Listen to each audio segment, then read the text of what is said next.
కళ్యాణ లక్ష్మి కోసం 2173 కోట్లు ఇస్తాం ఈ బీసీలకు అని చెప్పారు. తులం బంగారం పెడతాం, తులం బంగారం అని చెప్పారు. ఇంకా మీదకెళ్ళి 2173 కోట్లు ఇస్తామని 108 కోట్లు ఇచ్చారు.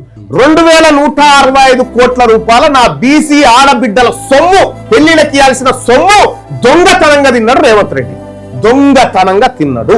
వెనుకబడిన తరగతుల కోసం కమిషన్ మరియు ప్రత్యేక కమిషన్, డెడికేట్ కమిషన్ వేస్తున్నాం, కులగణన చేస్తున్నామని 150 కోట్లు పెడుతున్నామని జీవో రిలీజ్ చేసిరుగా. 150 లేదు, లొట పీస్ లేదు, అది 21 కోట్లట. 21 కోట్లు కేటాయించి ఖర్చు పెట్టింది 3 కోట్లు. మన బీసీల స్థితిగతులు తెలుసుకోవడానికి చైర్మన్ జీతాలు కూడా లేదు, పెట్టిన ఖర్చు 3.49 కోట్లు. ఇది ఈ దొంగ అగ్రవర్ణ ప్రభుత్వాలకు మన బీసీల మీద ఉన్న ప్రేమ. ఇక్కడ మన సంక్షేమం కోసం జీవనోపాధికి సామాజిక రంగం మొత్తం 2194 కోట్లు ఖర్చు పెడతామని చెప్పి 112 కోట్లు పెట్టిరు. 2172 కోట్ల రూపాయల సొమ్ము, మన ఆడబిడ్డల సొమ్ము తిన్న దొంగలు వీళ్ళు.